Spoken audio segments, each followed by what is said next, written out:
Hello guys, നമുക്കൊന്ന് vegetable kurma ഉണ്ടാക്കിയാലോ? അതിനായി എണ്ണ ചൂടാകുമ്പോൾ നമുക്ക് ഇഞ്ചി വെളുത്തുള്ളി പേസ്റ്റ്, കറിവേപ്പില എന്നിവ ഇട്ട് നല്ലവണ്ണം മിക്സ് ചെയ്ത് കൊടുക്കാം. അതിനുശേഷം കട്ട് ചെയ്ത് വെച്ചിരിക്കുന്ന വെജിറ്റബിൾസ് എല്ലാം ചേർത്ത് കൊടുക്കാം. ഗ്രീൻ പീസും കൂടെ ഞാനിതിൽ ചേർത്ത് കൊടുക്കുന്നുണ്ട്. എന്നിട്ട് 1 ടീസ്പൂൺ മല്ലിപ്പൊടിയും 1 ടീസ്പൂൺ ഗരം മസാല പൊടിയും ആവശ്യത്തിന് ഉപ്പും ചേർത്ത് നന്നായി ഇളക്കി ആവശ്യത്തിന് വെള്ളവും ചേർത്ത് നമുക്ക് കുക്കർ അടച്ച് വെക്കാം. ഒരു വിസിൽ കേൾക്കുമ്പോഴത്തേക്കും നമുക്ക് കുക്കർ ഓഫ് ചെയ്യാവുന്നതാണ്. വെജിറ്റബിൾ വേവുന്ന സമയം കൊണ്ട് നമുക്ക് കുറച്ച് തേങ്ങയെടുത്ത് നന്നായിട്ടൊന്ന് അരച്ചെടുക്കാം.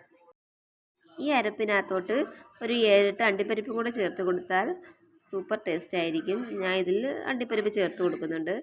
എന്നിട്ട് നമുക്ക് വെന്തിരിക്കുന്ന വെജിറ്റബിളിനകത്തോട്ട് ഈ അരപ്പ് ചേർത്തൊന്ന് തിളയ്ക്കുന്നവരെ ഒന്ന് കാത്തു നിൽക്കാം. തിളച്ച് കഴിയുമ്പോൾ നമുക്ക് മല്ലിയിലയും കുറച്ചുകൂടി ഗരം മസാലയും കൂടെ ഇട്ട് സ്റ്റൗ ഓഫ് ചെയ്യാം. നമ്മളെ വെജിറ്റബിൾ കുറുമ റെഡിയായിരിക്കുകയാണ്.